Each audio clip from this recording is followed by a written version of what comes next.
In figure A B C 65 degree, angle B C E 30 degree, angle D C E 35 degree and angle C F E 145 degree. Prove that A B parallel to E F.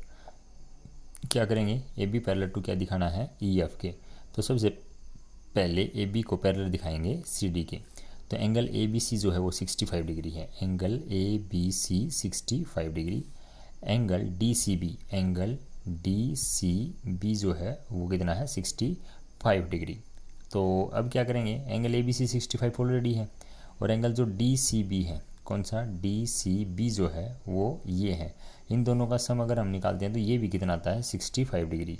तो हम ऐसा मान के चलते हैं कि ये भी अगर 65 डिग्री आता है, ये भी 165 डिग्री आता है, तो इन दोनों को हम अल्टरनेट इंटीरियर एंगल कंसिडर कर लेंगे। तो क्या लिखेंगे, considering angle A B C और and D C B are alternate interior angle. तो अल्टरनेट इंटीरियर एंगल होती है जब दो पैरेलल लाइनों के बीच में अल्टरनेट इंटीरियर एंगल अगर इक्वल हो जाते हैं तो वो लाइनें क्या हो जाती हैं, पैरेलल हो जाती है। तो ए बी पैरेलल किसके आ गया, A B parallel to C D. अब हमारे को क्या करना है, सी डी के पैरेलल ई एफ दिखाना है।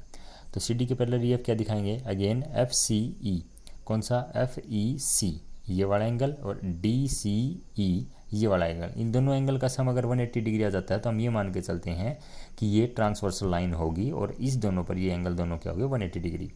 तो 145 and 35 is equal to 180 degree.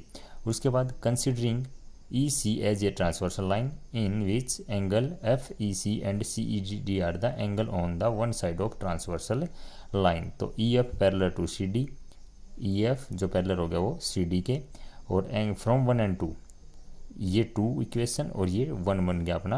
इन दोनों की मदद से, या A B parallel to C D है और C D parallel E F है, तो हम मान के चलेंगे कि ए बी जो है वो पैरेलल है ई एफ के, और ये हमारे को क्या करना था, प्रूफ करना था।